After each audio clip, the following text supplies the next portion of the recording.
அடுத்ததாக அன்பார்ந்த சகோதரர்களே, இந்த காலத்திலே உள்ள மிக முக்கியமான ஒரு கேள்விதான், இந்த ஜகாத்துல் ஃபித்ரை நாம் அரிசியாக உணவாக கொடுக்காமல் அதனுடைய பெருமதியை நாம் கொடுக்க முடியுமா, அதனுடைய பெருமதியை நாம் கொடுப்பது கூடுமா என்ற ஒரு கேள்வி இருக்கிறது. பல அறிஞர்கள் இன்று சொல்கிறார்கள் அவ்வாறு கொடுக்கலாம் என்பதற்கு பல ஆதாரங்களை பல கருத்துக்களை முன்வைக்கிறார்கள்.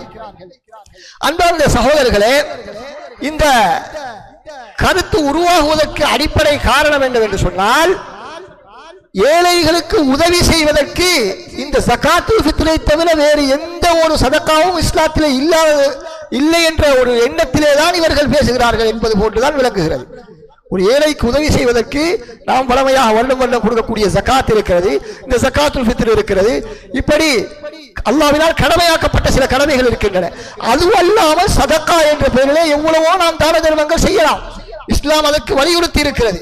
எனவே அந்த சதக்காக்களின் மூலமாக நாம் நிறைவேற்ற வேண்டிய விடயங்களை எல்லாம் ஜகாத்தின் மூலமாக மாத்திரம் அல்லது ஜகாத்துல் ஃபித்ரின் மூலமாக மாத்திரம் நாம் நிறைவேற்றுவதற்கு முயற்சி செய்வதுதான் இப்படியான புதிய கருத்துக்கள் உருவாகுவதற்கு காரணமாக இருக்கிறது. ஏன்னு சொன்னால் ரசூலுல்லாஹ்வுடைய காலத்திலே ஒரு பொழுதும் அவர்கள் பெருமதியை பணமாக இந்த ஜகாத்துல் ஃபித்ரை கொடுத்ததாகவோ கொடுக்குமாறு சொன்னதாகவோ அல்லது கொடுத்த சஹாபாக்களை அங்கீகரித்ததாகவோ எவ்வித ஆதாரமும் கிடையாது.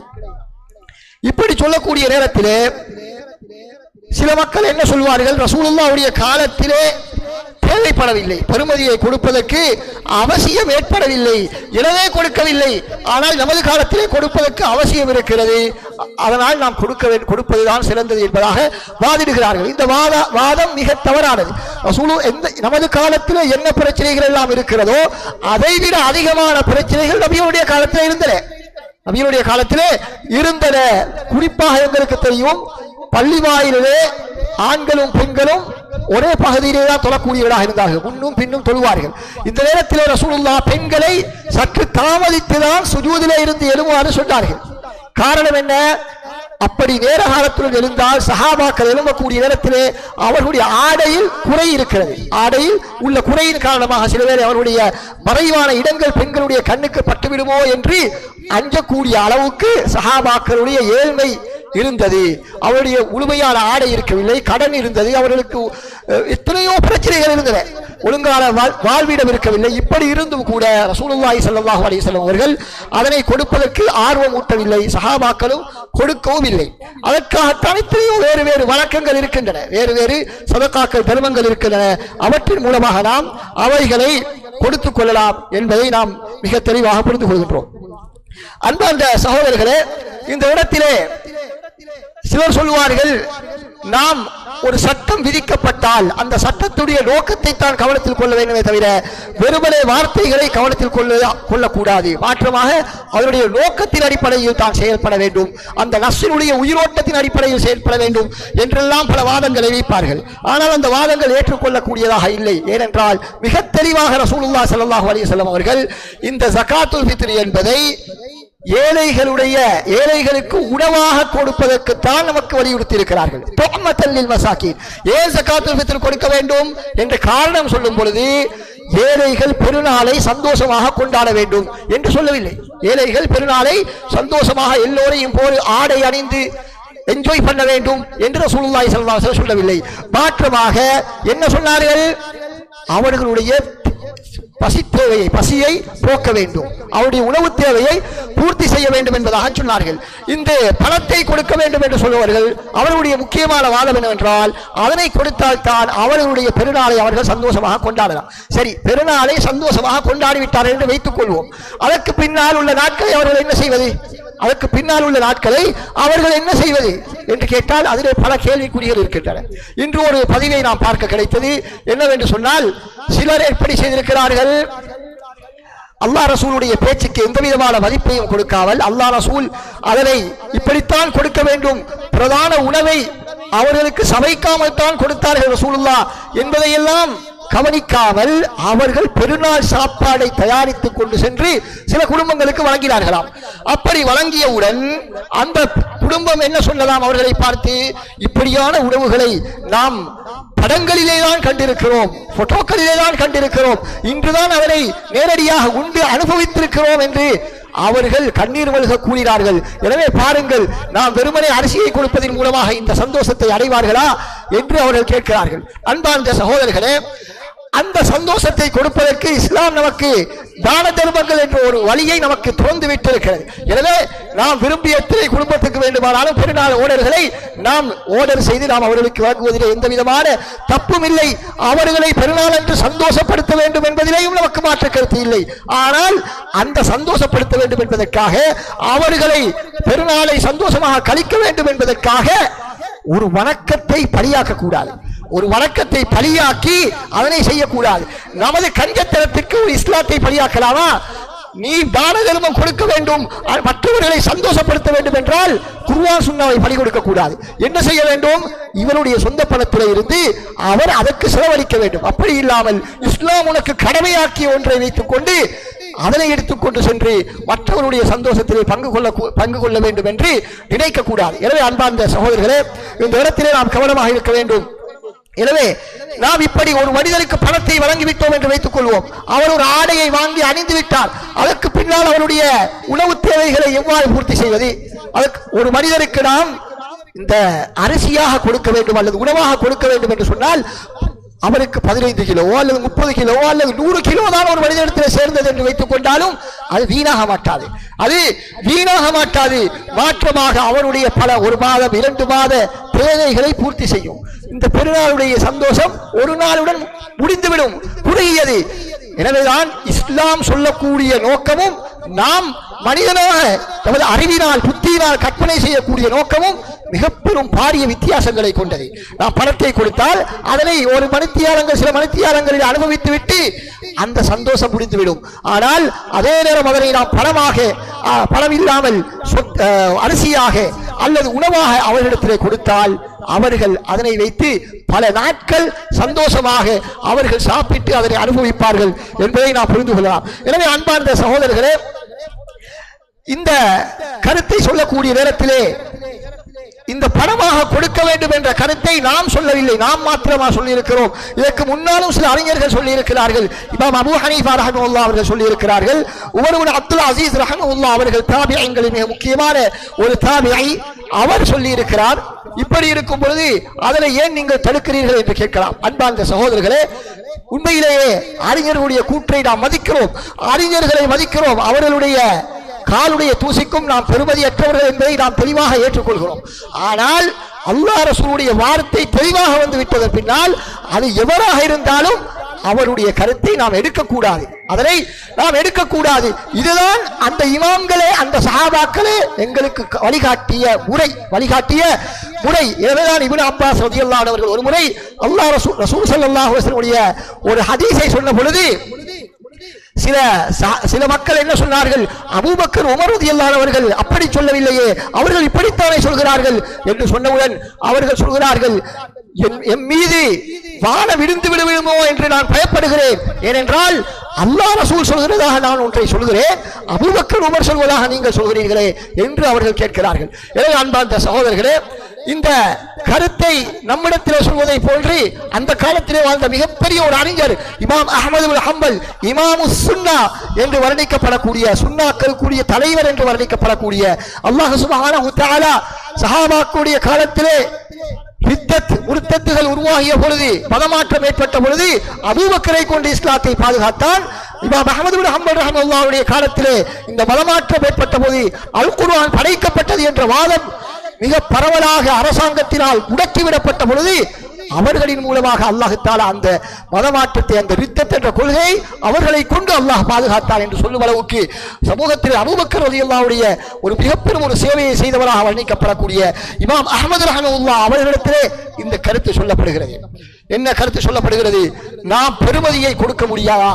பெருமதியை கொடுக்க முடியும் என்று சிலர் சொல்கிறார்களே, இதற்கு நீங்கள் என்ன சொல்கிறீர்கள் என்று கேட்ட பொழுது அவர்கள் சொன்னார்கள் முடியாது என்று சொன்ன பொழுது, இல்லையே உமர் இப்னு அப்துல் அசீஸ் அவர்கள் சொல்கிறார்களே, உமர் இப்னு அப்துல் அசீஸ் என்று சொல்லக்கூடிய மிகப்பெரும் அறிஞர் ஆட்சியாளர் சொல்கிறாரே, அதற்கு என்ன செய்வது என்று கேட்ட பொழுது ரசூலுல்லாஹ்வுடைய வார்த்தையை விட்டுவிட்டு உமர் இப்னு அப்துல் அசீஸுடைய வார்த்தையை நாம் எடுப்பதா என்பதாக இமாம் அஹ்மது ரஹ்மத்துல்லாஹ் அவர்களே கேட்டார்கள். அதே கேள்வியை தான் நாமும் இன்று கேட்கிறோம். அன்பார்ந்த சகோதரர்களே, இவைகளுக்கெல்லாம் என்ன பிரச்சனை என்று சொன்னால், இன்றைய காலத்திலே ஒரு முக்கியமான ஒரு நவீன சித்தாந்தம் உருவாகி இருக்கிறது. பழைய சித்தாந்தம் தான், பழைய கோட்பாடு, அதனை நவீனப்படுத்தி இருக்கிறார்கள். முற்காலத்திலே உள்ள அறிஞர்கள் ஒரு சட்டத்தை தீர்மானிக்கும் பொழுது வெறுமனே ஹதீஸுடைய வெளிவங்க வார்த்தைகளை மாத்திரம் வைத்து சட்டத்தை தீர்மானிக்க மாட்டார்கள். மாற்றமாக அது சொல்லப்பட்ட பின்னணி, அதனுடைய காரணம், அதனுடைய நோக்கம், இவைகளை எல்லாம் கருத்தில் கொண்டுதான் சட்டங்களை தீர்மானிப்பார்கள்.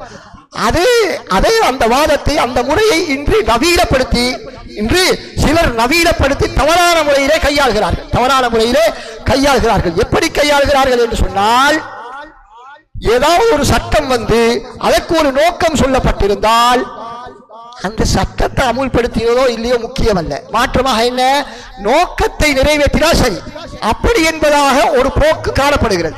இது மிக தவறானதாகும். இது மிக தவறான போக்கு. அந்த அடிப்படையில் தான் இவர்கள் சொல்கிறார்கள், ரசூலுல்லாஹ் இப்படியெல்லாம் ஸகாத்துல் ஃபித்ர் கொடுத்தார்கள், இன்னென்ன உணவுகளை கொடுத்தார்கள். எதற்காக வேண்டி? ஏழைகளுடைய தேவையை பூர்த்தி செய்வதற்காக. எனவே ஏழைகளுடைய தேவைகளை எப்படியெல்லாம் நான் நினைக்கிறோமோ அப்படியெல்லாம் பூர்த்தி செய்யலாம் என்பதாக அவர்கள் சொல்கிறார்கள். எனவே வழிமுறை முக்கியமல்ல, நோக்கம் மாத்திரம்தான் முக்கியம் என்பது இவருடைய வாதம். ஆனால் நாம் என்ன சொல்கிறோம்? வழிமுறையும் முக்கியம், நோக்கமும் முக்கியம் என்பதாக சொல்கிறோம். ஆனால் இஸ்லாத்தில் சில சட்டங்கள் இருக்கின்றன. நபி அவர்கள் நோக்கத்தை மாத்திரம் சொல்வார்கள், வழிமுறையை நமது சுதந்திரத்துக்கு விட்டு விடுவார்கள். இதிலே நாம் விரும்பிய முறைகளை நாம் கடைபிடிக்கலாம். உதாரணமாக, உங்களுடைய பெண் மக்களுடன் நல்ல முறையிலே நீங்கள் நடந்து கொள்ளுங்கள் என்று ரசூலுல்லாஹ் சொல்கிறார்கள். எனவே எங்களுக்கு எப்படியெல்லாம் ஒரு நல்ல முறையில் நடக்க முடியுமோ அப்படியெல்லாம் நாம் நடக்க முடியும். அப்படி இல்லாமல் ரசூலுல்லாஹ் எப்படி நல்ல முறையில் நடக்க வேண்டும் என்று சொல்லித் தந்தார்களோ அந்த முறைகளை நாம் பேணவும் வேண்டும். எனவே அந்த அடிப்படையில் தான், உதாரணத்துக்காக நாம் சொல்லுவதாக இருந்தால், தொழுகை இருக்கிறது. இந்த தொழுகை இருக்கிறது. தொழுகையினுடைய நோக்கங்களில் ஒரு நோக்கம் என்ன? பாவ காரியங்களை விட்டும் இந்த மனிதனை தடுக்க வேண்டும். மானக்கேடான வெறுக்கத்தக்க விடயங்களை விட்டும் ஒரு மனிதனை இந்த தொழுகை தடுக்க வேண்டும் என்பது நோக்கம்.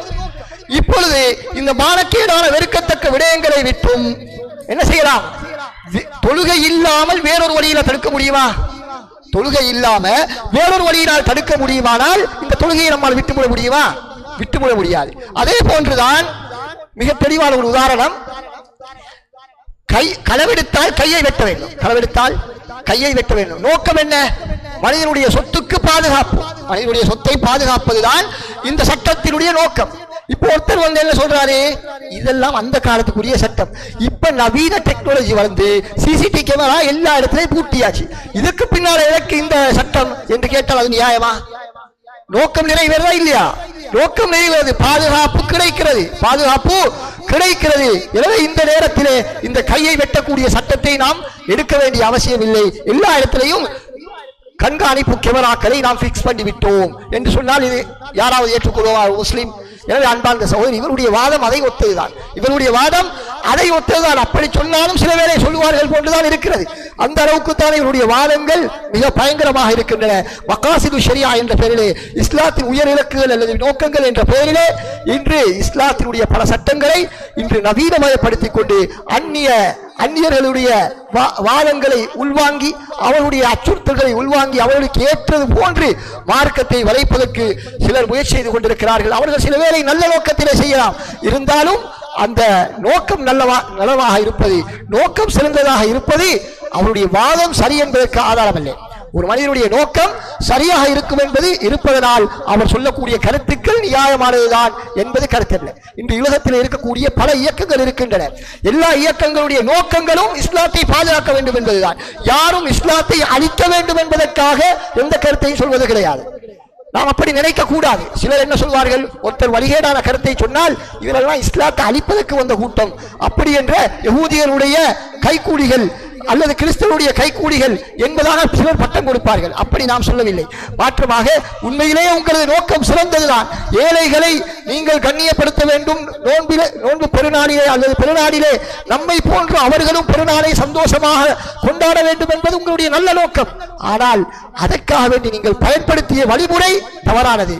அல்லாஹ் ரசூல் நமக்கு கடமையாக்கிய அந்த முறையை நாம் மீறி அந்த நோக்கத்தை நாம் பூர்த்தி செய்ய முடியாது. அதற்காக வேண்டி நமது தான தர்மங்களை இந்த ஜகாத்துல் ஃபித்ருக்கு அப்பாற்பட்ட நமது தான தர்மங்களின் மூலமாக அல்லது நமது ஜகாத்துடைய பலன்கள் இருக்கின்ற இவற்றின் மூலமாக நாம் அந்த நோக்கங்களை மிக அழகாக பூர்த்தி செய்யலாம். எனவே அன்பார்ந்த சகோதரர்களே, இந்த விடயத்திலே நாம் கண்ணு கருத்துமாக இருக்க வேண்டும். அடுத்ததாக முக்கியமாக நாம் விளங்கக்கூடிய ஒரு விடயம் என்னவென்று சொன்னால், நாம் ஏதாவது ஒரு கருத்தை சொன்னால் சமூகத்திலே தவறு நிகழக்கூடிய நேரத்திலே ஒரு வழக்க வழிபாடாக இருக்கலாம் அல்லது வேறொரு விடயமாக இருக்கலாம், நீங்கள் செய்யக்கூடியது தவறு, இந்த ஊரிலே செய்யக்கூடிய அனைவரும் ஒரு விடயத்தை தவறாக செய்கிறார்கள். இந்த நேரத்தை நாம் அதனை சுட்டிக்காட்டினால் நம்மை என்ன சொல்லுவார்கள்? குழப்பவாதிகள், பிரச்சனையை கொண்டு வருகிறார்கள் என்றெல்லாம் சொல்லுவார்கள். ஆனால் இவர்கள் ஒரு கருத்தை கொண்டு வந்தால் அது பிரச்சனை இல்லையா? நாம் சொன்னால்தான் அது பிரச்சனை. இவர்களாக குர்ஆன் ஹதீஸுக்கு மாற்றமாக தனது மதுஹபுகளுக்கே மாற்றமாக கருத்தை சொல்வார்கள். ஆனால் அது பிரச்சனை இல்லை.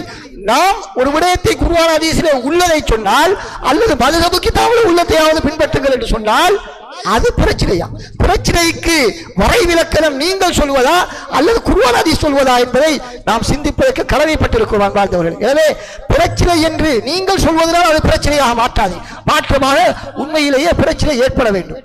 உதாரணமாக நான் ஒரு இடத்திலே சொல்கிற ஒரு கருத்தை சொல்கிறேன். அந்த ஊரிலே உள்ள மக்கள் எந்த விதமான பிரச்சனையும் பண்ணவில்லை, எந்த விதமான பிரச்சனையும் பண்ணவில்லை, எல்லோரும் அமைதியாக இருக்கிறார்கள். ஆனால் வெளியிலிருந்து ஒருத்தர் வந்து சொல்றாரு, இந்த கருத்துலாம் சொல்ல வேண்டாம், பிரச்சனை வந்துவிடும் என்று சொல்கிறார். பிரச்சனை வரவே இல்லை, அது பிரச்சனை என்று சொல்கிறார்கள். பிரச்சனையை உருவாக்குவதற்கு முயற்சிப்பது ஒரு கூட்டம். எனவே அதே போலதான் இந்த பிரச்சனை உருவாக்க கூடாது, வேற்றுமையில் ஒற்றுமை காண வேண்டும், நாம் ஒற்றுமையாக இருக்க வேண்டும், மக்கள் சொல்லக்கூடிய கருத்துக்கு மாற்றமான கருத்து சொல்லக்கூடாது என்று சொல்லக்கூடியவர்கள் தான் இன்று இந்த வாதத்தை முன்வைக்கிறார்கள். என்ன வாதத்தை? இந்த ஜகாத்தை இவ்வளவு காலமும் வாழையடி வாழையாக குர்ஆன் ஹதீஸை பின்பற்றி நாம் செய்து கொண்டு வந்தோம், அழகான முறையிலே உணவை நாம் ஏழை எளிய மக்களுக்கு கொடுத்து வந்தோம். ஆனால் இன்று புதிதாக வந்து இவர்கள் ஒரு கருத்தை சொல்கிறார். அவர்களை ஏற்றுக்கொண்ட ஒரு கருத்து தான் என்ன? உணவாக கொடுத்தாலும் கூடும், உணவாக கொடுத்தாலும் கூடும் என்பது இந்த பெருமதியை கொடுக்க வேண்டும் என்று சொல்வதனுடைய கருத்து அதுதான். அதுவும் கூடும். நாம் என்ன சொல்கிறோம்? பெருமதியை கொடுத்தால் கூடாது, ஹதீஸுக்கு மாற்றம், ரசூலுல்லாஹ்வுடைய வழிமுறைக்கு மாற்றம், அந்த ஹதீஸிலே சொல்லப்பட்ட நோக்கத்துக்கு மாற்றம், அதன் மூலமாக நீங்கள் எதிர்பார்க்கக்கூடிய நல்ல விளைவுகள் உண்டாக மாட்டாது, மாற்றமாக விபரீதமான விளைவுகள் தான் உண்டாகும். ஏழைகள் அதன் மூலமாக சிரமப்படுவார்களே தவிர அதன் மூலமாக அவர்களுடைய பயன் வேண்டுமென்றால் ஒரு நாளைக்கு அவர்கள் சந்தோஷமாக இருப்பார்கள், அடுத்த நாளைகளை கவலையோடு கழிப்பார்கள் என்பதாக நாம் சொல்கிறோம். எனவே இந்த நேரத்தில் நீங்கள் என்ன செய்ய வேண்டும்? நாம் சொல்லக்கூடிய கருத்தை மதித்து, இவ்வளவு காலமும் நாம் கூறி வந்த செய்து வந்த இந்த வழிமுறையை மதித்து நீங்கள் இறங்கியல்லவா வர வேண்டும். ஒற்றுமை உள்ளவர்களாக இருந்தால், ஒற்றுமையை நேசிப்பவர்களாக இருந்தால் நீங்கள் உங்களது கருத்தை தியாகம் செய்துவிட்டு என்ன செய்ய வேண்டும்? எங்களுடன் சேர்ந்து உணவை எல்லையா கொடுக்க வேண்டும். ஏன் கொடுக்காமல் இந்த நேரத்தில் மாத்திரம் எல்லோருக்கும் மாற்றமாக நீங்கள் செயற்படுகிறீர்கள்? அப்ப அது ஒற்றுமையை பாதிக்காதா? அல்லது அது பிரச்சனையை கொண்டு வராதா? அது பிரச்சனையை கொண்டு வராது என்றால், அது ஒற்றுமையை சிதைக்காது என்றால், நாமும் குர்ஆன் ஹதீஸிலே உள்ளதை சொன்னால் அதுவும் ஒற்றுமையை குறைக்காது, அதுவும் பிரச்சனையை கொண்டு வராது. பிரச்சனையை யாராவது கொண்டு வந்தால் அவனைத்தான் நீங்கள் அடக்க வேண்டுமே தவிர அந்த கருத்தை, சத்தியத்தை சொன்னவனை அல்ல, சத்தியத்தை சொன்னவனை அல்ல என்பதை நாம் புரிந்து கொள்ள வேண்டும். அதே நேரத்தில் இன்னும் ஒரு விடயத்தையும் நான் இந்த இடத்தை குறிப்பிட்டாக வேண்டும். என்னவென்று சொன்னால், அது யாராவது நாங்கள் ஒரு கருத்து குர்ஆன் சுன்னாவை ஆதரிக்கக்கூடிய சலபு கொள்கையிலே உள்ள ஒரு சில சகோதரர்கள் அல்லது சில அறிஞர்கள் ஒரு கருத்தை சொன்னால்தான் பிரச்சனை வருகிறதாம். அதற்குத்தான் பள்ளிதோறும் மேடைகள் தோறும் எதிர்ப்பறைகளை அவர்கள் விடுப்பார்கள். ஆனால் வேறு ஒரு இயக்கத்தை சேர்ந்தவர்கள் அந்த கருத்தை சொன்னால் அதையெல்லாம் காதிலே போட்டுக் கொள்ள மாட்டார்கள். உதாரணமாக, இந்த பெருமதி ஜகாத்தை பெருமதியாக கொடுக்கலாம் என்பதற்கு எதிராக எத்தனை மாநாடுகளை நீங்கள் நடத்தி இருக்கிறீர்கள் அல்லது எத்தனை உரைகளை நீங்கள் நிகழ்த்தி இருக்கிறீர்கள் என்று கேட்டால் கிடையாது. அதை பற்றி எல்லாம் கவலை இல்லை. பிரச்சனை என்ன? நாங்க சொன்னால்தான் பிரச்சனை, நாம் சொன்னால்தான் பிரச்சனை.